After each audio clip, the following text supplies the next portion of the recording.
A picture of devotion.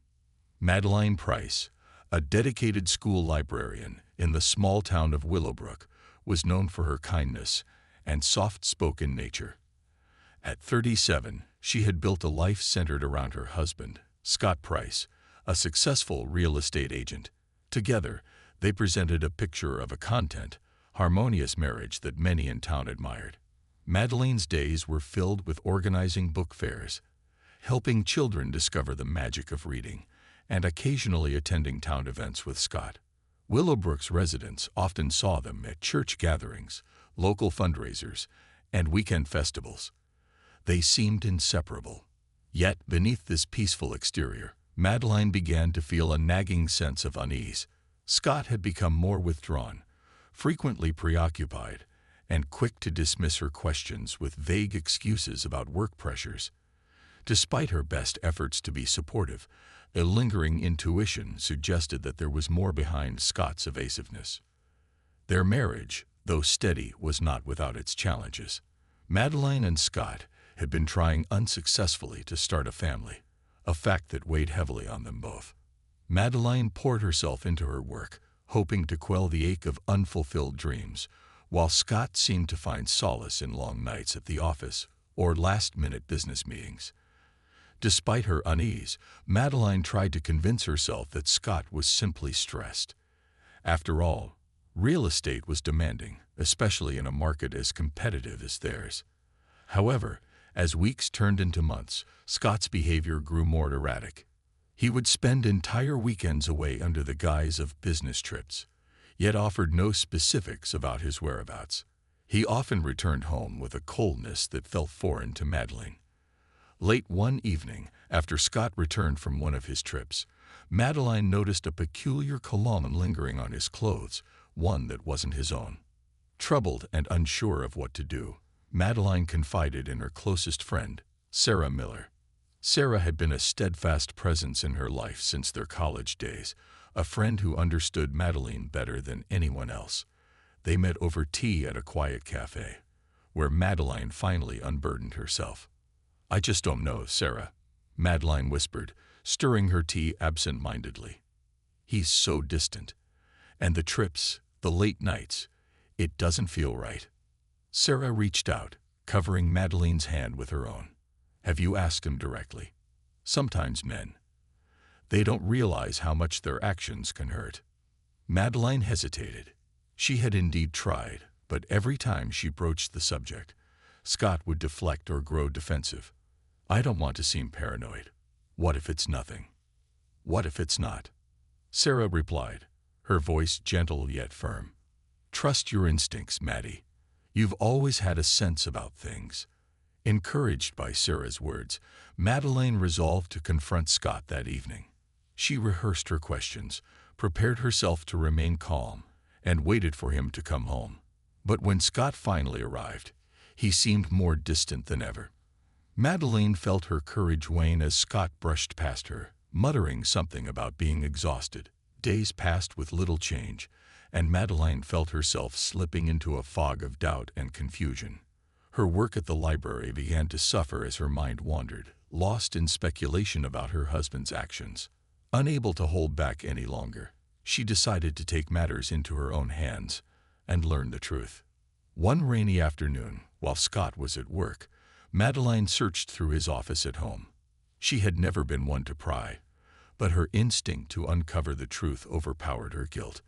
As she rifled through drawers and sifted through documents, she found a small locked box hidden at the back of the closet. Inside, she discovered letters that were both tender and unmistakably intimate. As Madeline read, her breath hitched. These weren't just any letters. They were from another man. Each page unfolded a romance filled with longing, passion, and secrecy. A name repeatedly appeared in the letters: Nathan. Madeline's world began to unravel. Shattered illusions.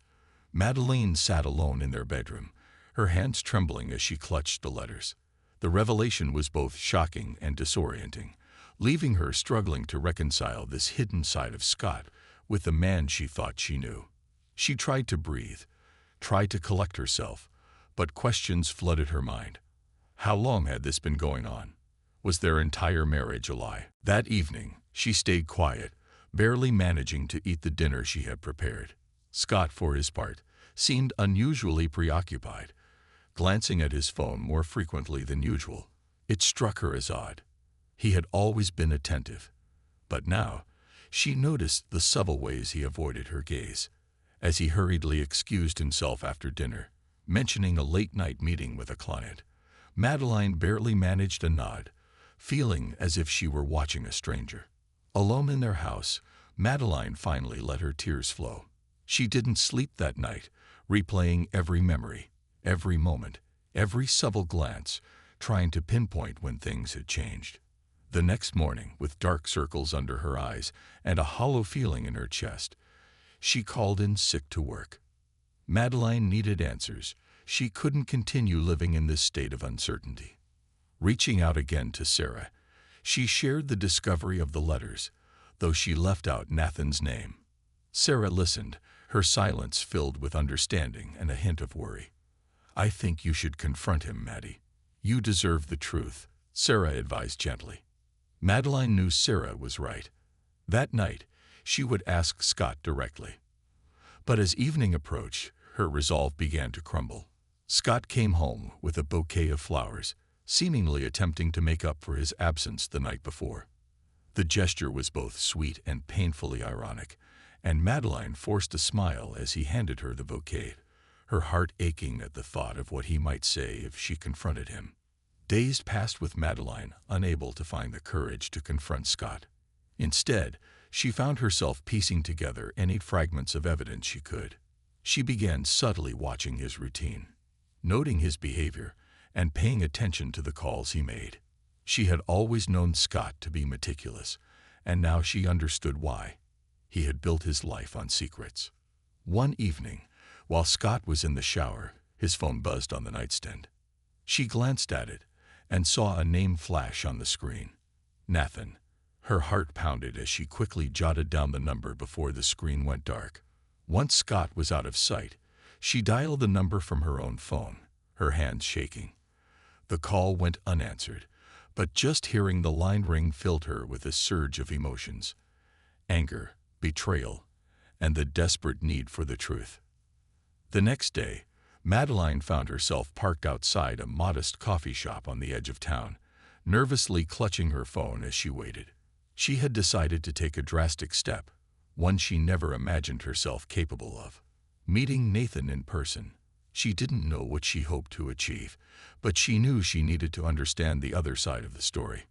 Madeline waited in the corner booth, watching the entrance with a mixture of apprehension and determination. After half an hour, a man walked in, his eyes scanning the room before they landed on her. Tall, with a slight but athletic build, Nathan's face was a mix of warmth and hesitation. As he approached, she felt her pulse quicken, wondering how she would find the words to begin this conversation. "Nathan?" she asked, her voice barely a whisper. He nodded, looking equally uncertain. "Madeline." "Right." They sat in silence for a moment, the tension thickening as they avoided each other's gaze. Madeline finally broke the silence. "How long have you known Scott?" she asked, her voice wavering. Nathan sighed, his expression pained. "Almost 3 years. I had no idea about you, not until recently." Madeline felt a mixture of relief and heartbreak. Knowing that Nathan hadn't been aware of her existence didn't make the betrayal any easier to bear, but it helped her see him as less of a villain and more of a person caught in a web of deception, much like herself. "Why?" she asked, the single word carrying the weight of all her unspoken questions. Nathan looked down at his hands, struggling to find the right words. We met at a conference. Scott was different from anyone I'd ever known. Kind, thoughtful, and understanding. We didn't mean for this to happen, but it did. And somewhere along the way, we got lost in it."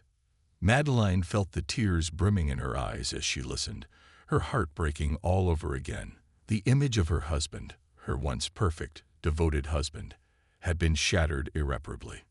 She sat across from Nathan, feeling a profound sense of loss, not just for herself, but for the life she had thought she shared with Scott.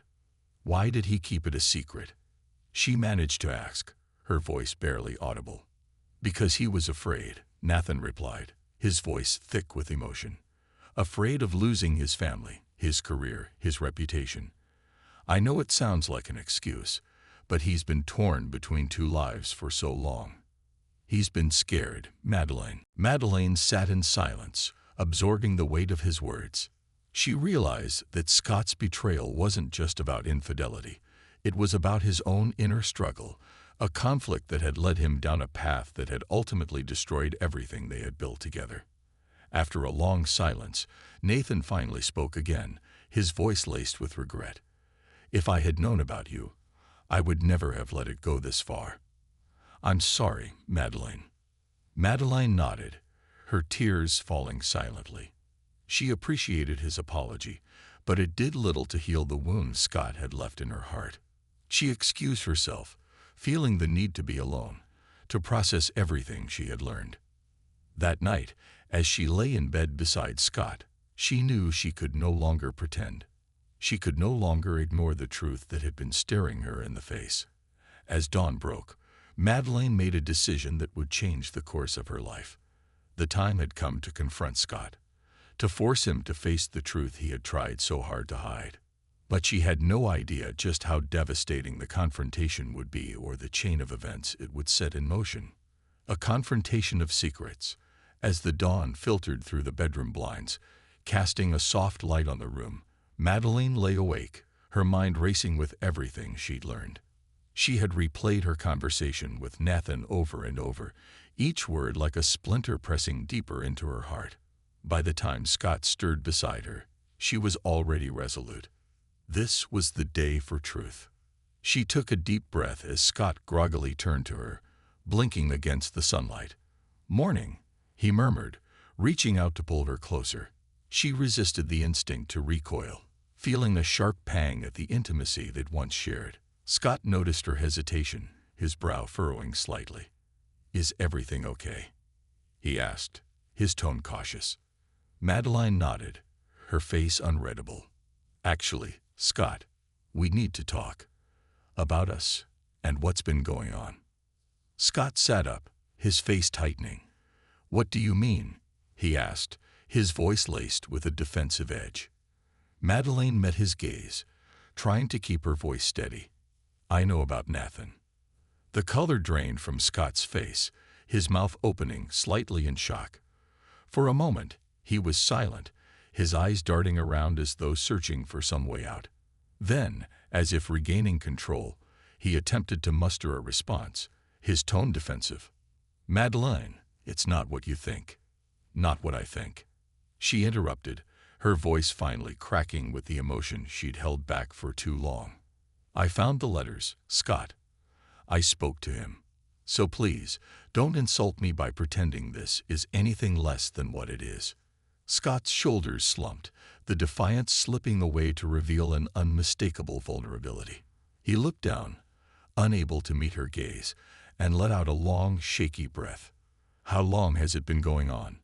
Madeleine pressed, her voice barely above a whisper. Scott ran a hand through his hair, his expression pained. 2.5 years, he finally admitted. We never meant for it to get this serious. But I can't deny it anymore. I'm sorry, Madeleine. Sorry." The word felt hollow to her, almost laughable. She tried to understand, to piece together how they had arrived at this moment. "Why didn't you tell me? Why did you keep living this lie?" Scott glanced at her, his face etched with guilt and shame. "I didn't want to lose you, or everything we built together. I thought I could manage both lives, that I could keep you both." Madeleine shook her head, her heart breaking all over again. "Did you ever stop to think about what that would do to me? To us?" Scott's voice trembled. "Every day. But I was too afraid. Afraid of losing you. Afraid of what people would think. Afraid of who I am." Silence fell between them, heavy and suffocating. Madeleine realized that she was mourning not only the loss of her marriage, but also the life she'd envisioned, the future she had planned. She had always thought they were partners, a team that could weather any storm. But now she saw that Scott had been living in shadows, hiding parts of himself that she'd never seen. A stranger had taken her husband's place long ago, and she hadn't even noticed. She stood up, her resolve hardening. "Scott, I need time. I need to figure out what this means for me. For us." Scott looked stricken, but he nodded. "I understand, Madeline. Take all the time you need. I'll do whatever it takes to make this right."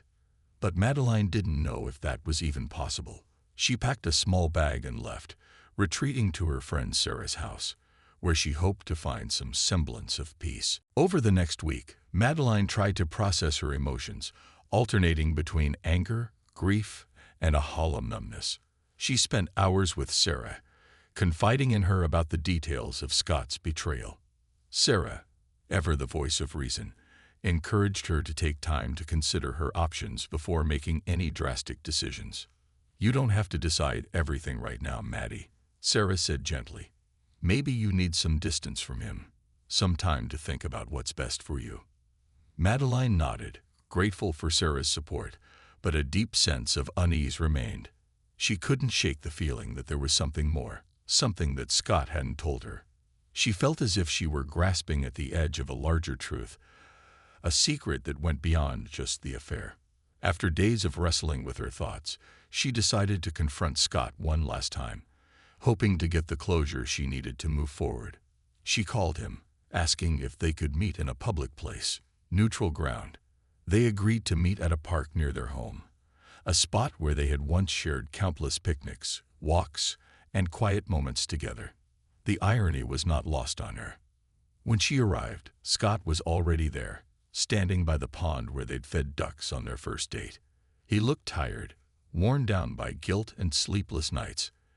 As she approached, he managed a weak smile, though his eyes reflected the sadness that hung between them. "Thank you for meeting me," he said quietly, his voice thick with emotion. Madeline sat down on the bench beside him, keeping a deliberate distance. "I just need answers, Scott. I need to understand why this happened, and I want to know if there's anything else you're not telling me." Scott hesitated, his jaw tightening as he stared out over the pond. Finally, he sighed, as though resigning himself to the inevitable. "There's something else, but it's not easy to say." Madeline braced herself, already feeling the weight of his words before they were spoken. "When you found out about Nathan, I didn't just feel guilt," he said slowly. "I felt relief too. Because I don't just love him, Maddie. I think I was never honest with myself, even when I married you. I thought I could force myself to be someone I'm not, and I hurt both of us in the process." His words hung in the air, striking her with a force she hadn't expected. She felt her chest tighten, her hands clenching in her lap. She had always believed that they had built their life together on mutual love and respect, but now she saw the truth. Scott had been living a lie from the beginning, a lie that had now unraveled their entire world. Madeline's voice was barely a whisper as she asked, "Why did you even marry me then? Why didn't you tell me the truth before we made all these promises?" Scott looked down, his face filled with regret. "Because I thought that if I tried hard enough, I could change. I didn't want to disappoint anyone, least of all you. But I was wrong, Madeline, and I'm so sorry for all the pain I caused." Madeline felt tears slipping down her cheeks, but she brushed them away, determined not to let him see the extent of her heartbreak. She stood, her voice steadier than she felt. "I need to go, Scott. I don't know what this means for us yet, but I can't keep pretending everything's fine." Scott nodded, his face itched with sorrow. "I understand, and whatever you decide, I'll respect it." As she walked away, the weight of his confession settled over her, leaving her with a hollow ache. She knew that there would be no easy resolution, no simple path forward. But one thing was clear. The life she had known was over, and a new chapter awaited her, a chapter she would have to face alone. Little did she know, the confrontation was far from over. The secret Scott had buried ran even deeper, and the choices she would make in the coming weeks would lead her down a path of discovery and danger that neither of them could have foreseen. Descent into darkness.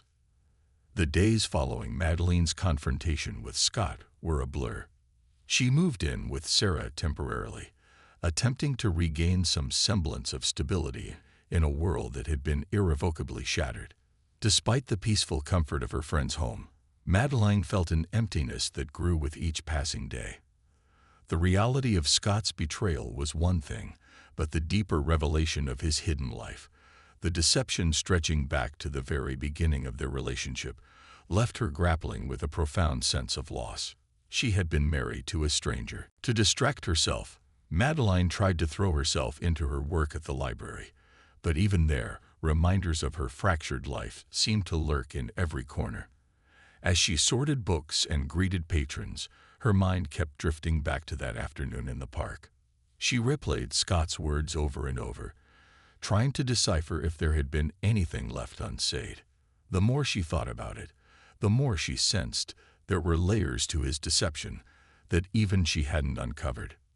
One evening, Sarah gently suggested that perhaps Madeline should consider seeing a therapist to help her process everything. "It might help you come to terms with all of this, Maddie," Sarah said kindly, pouring her a cup of tea. "You don't have to carry this burden alone." Madeline nodded, considering the idea.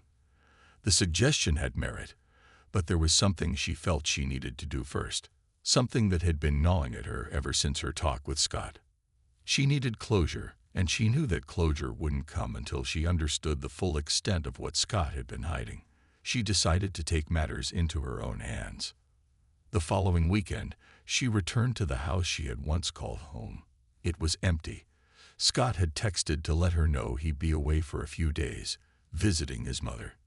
The idea of being alone in the house made her heart ache, but she knew she had to confront her pain head-on if she was ever going to move forward. She walked through the room slowly, her footsteps echoing in the silence. Everything looked the same, yet everything felt irrevocably different. As she moved through the house, memories surfaced, happy moments, laughter, quiet evenings together. Each one was now tainted with the knowledge that Scott had harbored a life apart from her. With a deep breath, Madeline headed to Scott's study. She had been here before when she first found the letters. But this time, she was determined to leave no stone unturned. She began opening drawers, sifting through files, scanning for anything that could shed light on the parts of Scott's life he had kept hidden. As she searched, her eyes fell upon a locked drawer she hadn't noticed before, tucked away in the corner. Determined, she rummaged through the desk until she found a small key taped to the underside of a drawer. Her heart raced as she inserted it into the lock, feeling a thrill of both dread and anticipation. The drawer opened smoothly, revealing a stack of neatly organized documents. Among them was an unmarked envelope, yellowed with age. She opened it, unfolding the letter inside.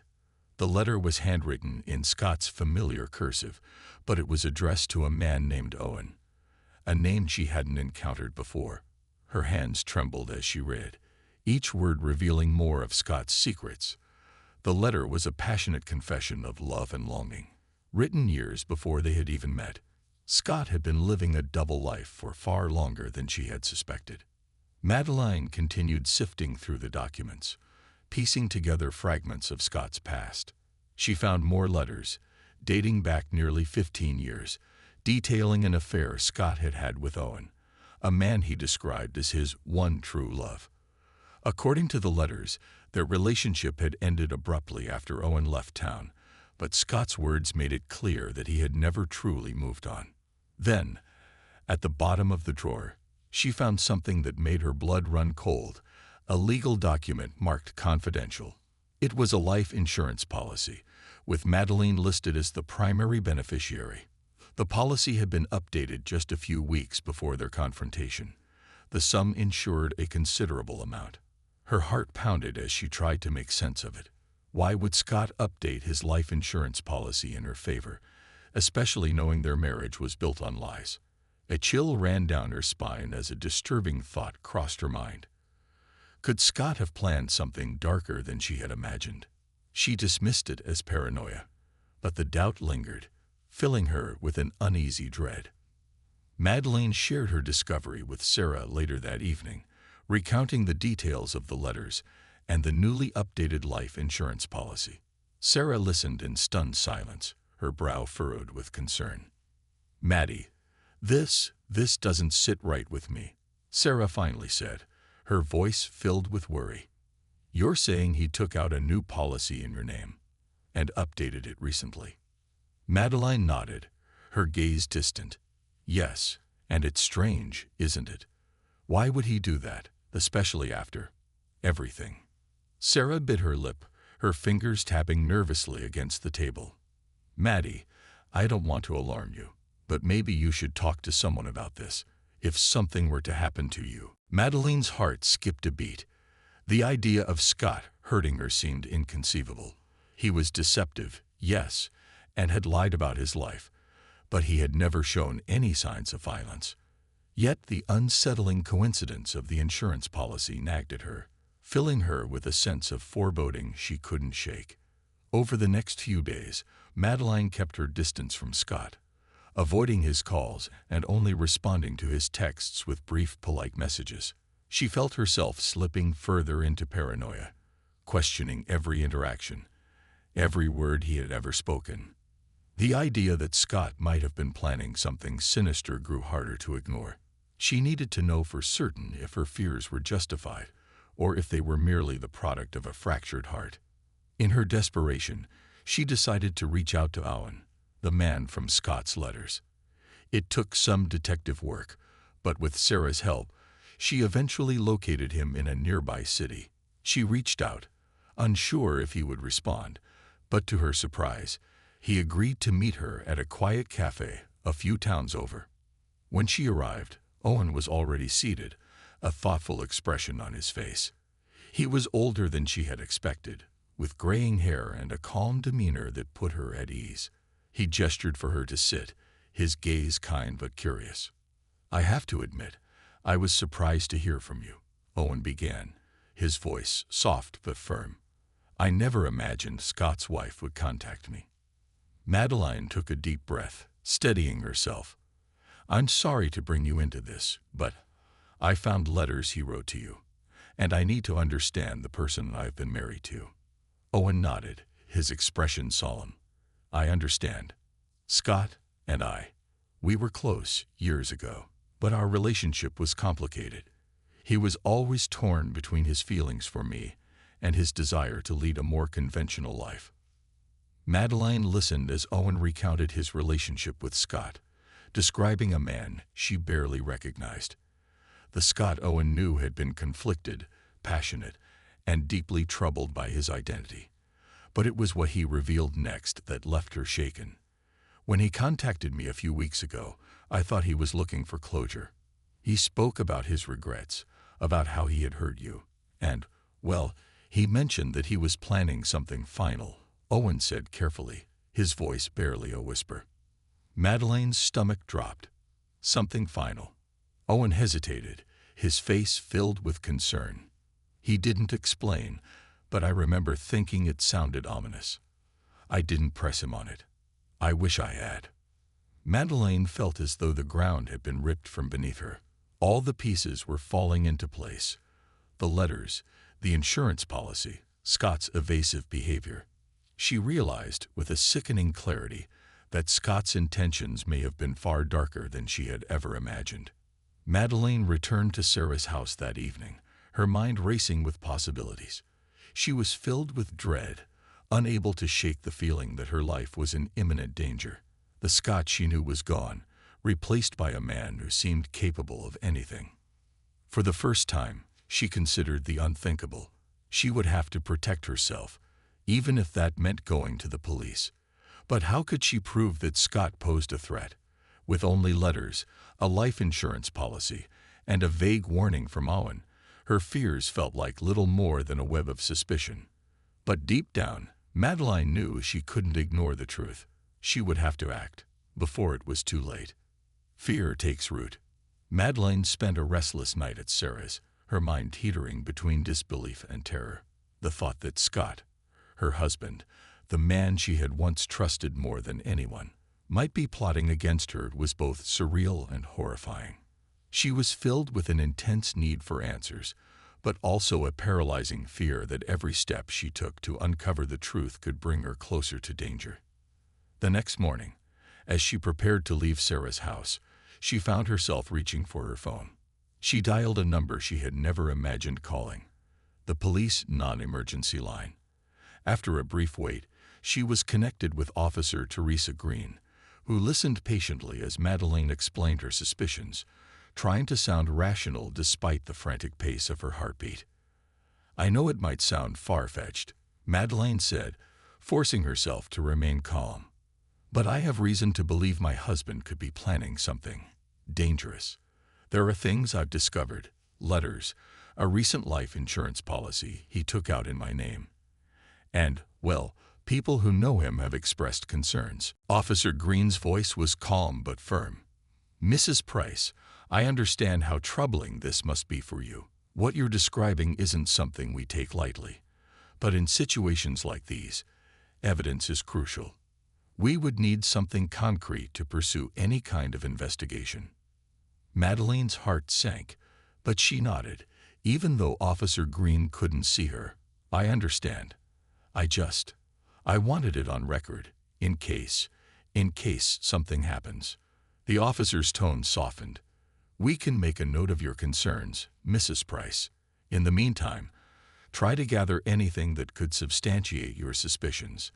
And if at any point you feel directly threatened, don't hesitate to call 911. After ending the call, Madeleine felt both relieved and defeated. She had hoped the police might offer more reassurance, but she understood their limitations. Without hard evidence, her fears remained just that, fears. Later that day, Sarah suggested they go to the library to research private investigators. If the police can't do much without evidence, maybe a PI could help, Sarah reasoned. They might be able to dig into Scott's recent activities and find something concrete. Reluctantly, Madeleine agreed. Together, they combed through listings of reputable private investigators, eventually landing on one that stood out. Alan Foster, a former police detective with a reputation for uncovering hidden truths. Madeleine dialed his number, feeling the glimmer of hope amid her anxiety. Alan Foster met them at a small cafe the following afternoon, his demeanor calm and professional. He was a middle-aged man with a sharp gaze and a quiet confidence that put Madeleine at ease. She explained the situation as succinctly as possible, describing Scott's deception, the letters, the life insurance policy, and her meeting with Owen. Alan listened without interrupting, his eyes narrowing slightly as she recounted Owen's cryptic warning about Scott's final plans. When she finished, Alan nodded thoughtfully. "I've seen cases like this before. People living double lives often find themselves in a corner when their secrets start to unravel. Sometimes they make drastic choices to protect what's left of their world. It sounds like your husband might be in that position now." Madeleine's hands clenched around her coffee cup. "So, what do we do? I need to know if he's really capable of hurting me." Alan looked her in the eyes, his expression grave. "I'll start by tracking his recent movements, financial transactions, and any communication that might indicate what he's planning. If he's preparing for something, there will be signs. It may take a few days, but I'll keep you updated with anything I find." Madeleine nodded, feeling a mix of relief and trepidation. For the first time, she felt like she was taking control of the situation, no longer merely a passive victim of Scott's lies. She returned to Sarah's that evening with a cautious sense of empowerment, although the lingering fear never entirely left her. 3 days later, Alan called with the first piece of information. "Madeleine, I found something odd," he began, his tone measured. "Scott recently transferred a significant amount of money to an unmarked account, a private offshore account in the Cayman Islands." Madeleine's stomach churned. What does that mean? Why would he need an account like that? "It's often used to hide money or prepare for an escape," Alan explained. "People who are planning something drastic sometimes set up accounts like this as a safety net. It could be unrelated, but given the circumstances. Madeline took a shaky breath, her mind racing with questions. Scott had always been responsible with finances. They shared accounts openly and budgeted together. This sudden secrecy seemed entirely out of character, or perhaps it was perfectly in character, for the Scott she was only now beginning to see. Ellen continued, I also found that he's been in contact with a lawyer specializing in estate planning and high net worth divorces. He's covering his bases. The realization struck her like a punch to the gut. Scott had been preparing for this confrontation for some time. He wasn't just hiding an affair. He was planning a calculated escape from their life, one that potentially left her in danger. And she suspected that if his intentions were as dark as they appeared, he wouldn't stop until he had secured his freedom, at any cost. That evening, Madeleine sat down with Sarah, her mind reeling with the latest revelations. She was grateful for Sarah's unwavering support, but as she shared Alan's findings, she saw the fear in her friend's eyes. Maddie, you can't stay here anymore. Not while Scott is still out there, and especially not if he knows you're onto him. Sarah said, her voice tight with worry. You need to be somewhere safe. Madeline nodded, the weight of Sarah's words settling over her. She knew she couldn't keep waiting for the next piece of information, hoping it would bring clarity. She had to be proactive, to protect herself from a man who was no longer her husband, but a dangerous stranger. The following morning, Madeleine packed a small bag and left town, checking into a discreet hotel in a neighboring city under an assumed name. She kept her phone off and limited her contact to Alan and Sarah, determined to avoid giving Scott any clue as to her whereabouts. Meanwhile, Alan continued his investigation, delving deeper into Scott's recent activities. A week passed in tense silence, with each day feeling like an eternity.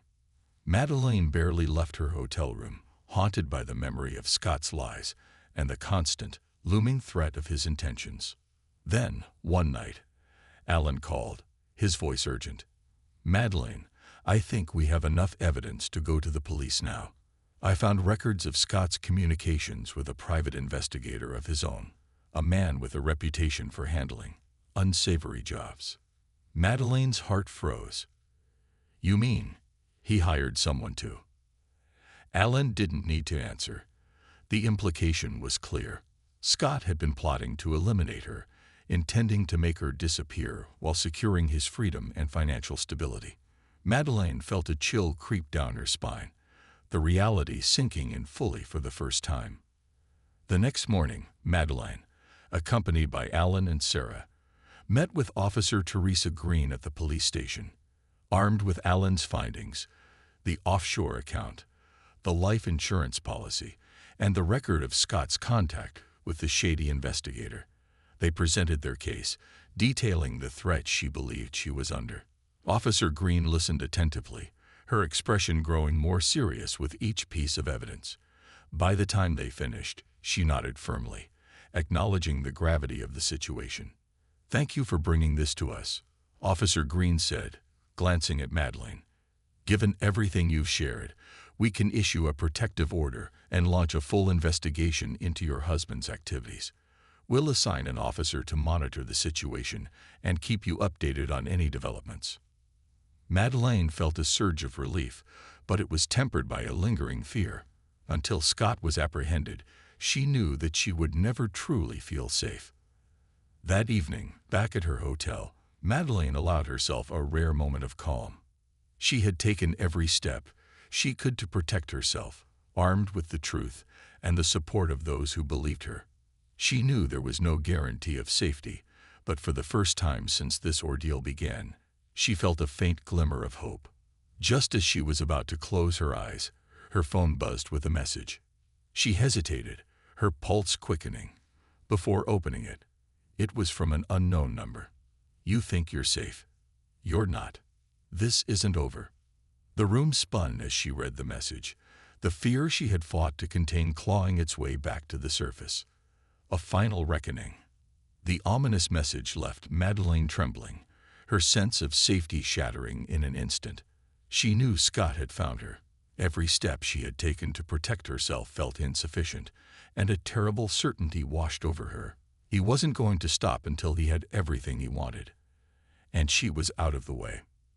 In a panic, Madeline called Officer Green, her voice barely steady. "He found me. Scott knows where I am," she whispered, clutching her phone tightly. Officer Green's voice was calm but direct. "Madeline, we'll get a unit to your location immediately. Stay inside, don't open the door for anyone, and keep your phone with you at all times." Madeline agreed, feeling slightly reassured by the officer's tone, but her heart continued to pound. As the call ended, she sank onto the edge of the bed, her mind racing. She double-checked that the hotel room's doors and windows were locked, then positioned herself near the back wall, as far from the entrance as possible. The minutes stretched into hours, and with each passing moment, Madeline's anxiety grew. She couldn't shake the feeling that Scott was closer than she knew, lurking in the shadows, waiting for an opportunity to strike. Finally, there was a knock at the door. Her stomach clenched. "Madeline Price, this is Officer Drew Jacobs. I'm here to take you to a safe location." Madeline's hesitation was met with the calm, firm voice of the officer on the other side of the door. She peered through the peephole, seeing a man in uniform with a badge that matched the name he'd given. Despite her fear, she opened the door slightly, keeping the chain in place. "Officer Green sent you?" she asked, her voice tight with anxiety. "Yes, ma'am. We need to move quickly. Scott Jackson was seen near this area earlier today, and it's best we don't stay here any longer." His expression was calm but urgent, and she could tell he was used to handling situations like hers. Madeline nodded, grabbing her belongings and following him out. They moved through the hotel's dimly lit corridor in silence, the officer's steady presence reassuring her, if only slightly. Once they reached his unmarked car, she slid into the passenger seat, feeling a rush of relief as they pulled away from the hotel. As they drove, Officer Jacobs explained that they were taking her to a safe house nearby, one used specifically for cases involving domestic threats. "You'll have 24-hour protection," he assured her. "We're not going to let anything happen to you." She nodded, feeling the first inklings of relief as they turned down a quiet street lined with trees. The safe house was a modest 2-story structure surrounded by tall hedges, blending seamlessly into the suburban neighborhood. "Here we are," Officer Jacobs announced, parking the car and escorting her inside. The house was sparsely furnished, but clean and comfortable. He showed her to a room at the back, equipped with basic essentials, and a small window overlooking a fenced backyard. "Someone will be stationed outside at all times, and we'll have officers rotating shifts inside. You're safe here." Madeline thanked him, sinking onto the bed after he left the room. She tried to process everything, her mind swirling with a mixture of relief and dread. She was grateful for the protection, but she knew Scott was still out there, and that knowledge kept her on edge. Despite the comfort of the safe house, she felt as though she were living in a fragile bubble, one that could burst at any moment. Over the next few days, Madeline settled into a tense routine. The officers stationed at the safe house were friendly but professional, always assuring her that they were keeping watch. She slept little, the memory of Scott's threatening message haunting her, but she forced herself to stay strong, determined to survive this ordeal. Then, one evening, Officer Green arrived with unexpected news. "We've just received new information," she began, her tone cautious. "It appears Scott has been using false identities and has contacts across state lines. He's been on the move, and we believe he may be planning to leave the country. But there's something else." She paused, glancing at Madeline with a mix of sympathy and worry. "We found evidence that he's been reaching out to a known hitman, the same one Alan Foster mentioned." Madeline felt her blood run cold. So he really was planning to. Officer Green nodded grimly. "It seems he intended to carry out his plan as soon as he had all his finances secured. But thanks to Alan, we've been able to disrupt that. Scott's running out of resources, and it's only a matter of time before we catch him."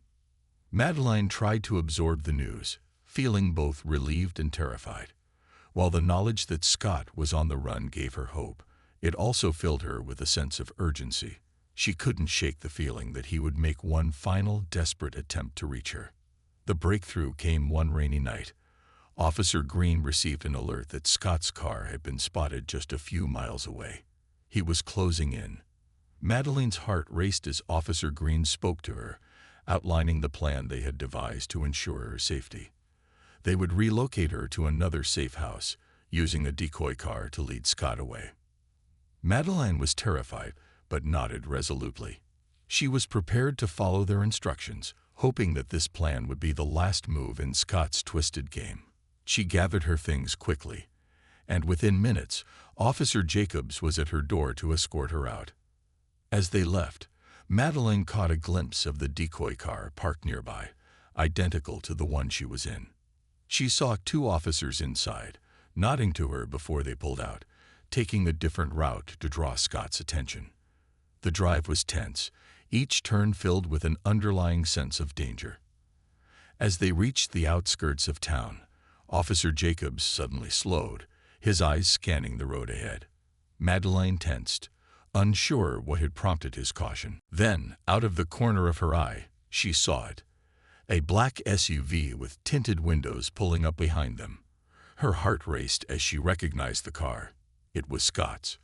She could feel the panic clawing at her, but Officer Jacobs's calm voice steadied her. "Stay down, Madeline. We got backup nearby." The SUV followed them for several blocks, keeping a careful distance. Just when Madeline thought she couldn't bear the suspense any longer, she heard the blaring sirens of a police car approaching from the opposite direction. The SUV swerved suddenly, making a sharp turn down a side street, trying to evade capture.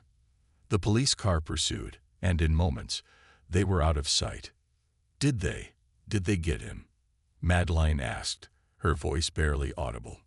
Officer Jacobs nodded, his expression serious. "He won't get far. They'll track him down." True to his word, within an hour, Officer Green called to confirm that Scott had been apprehended after a short but intense pursuit. He had been found with a large sum of cash, multiple passports, and documents detailing his plan to escape, and evidence linking him to the hired hitman.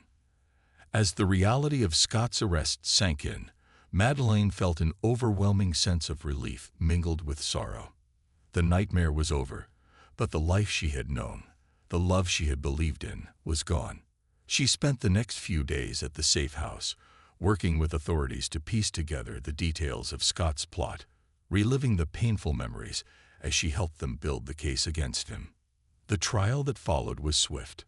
Scott's meticulous planning, the evidence Allen had uncovered, and the testimony of Owen and the hitman he had hired all painted a damning portrait of a man driven to extremes. Madeline attended every day, resolute, watching as the man she once loved faced justice.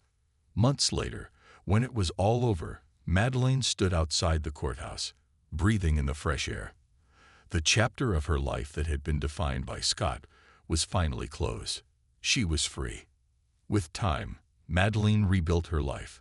She moved to a new town, found solace in her work at a new library, and even began painting again, something she hadn't done since the early days of her marriage. Her art became an outlet, a way to process the pain and heal the wounds left by Scott's betrayal. Though she still carried the scars of what had happened, she was stronger, wiser, and no longer afraid. She had faced the darkest parts of her life and emerged on the other side with a resilience she hadn't known she possessed.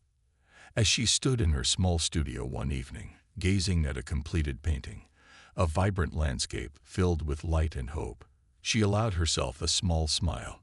She had been through hell, but she had survived. And now, at long last, she was ready to start anew.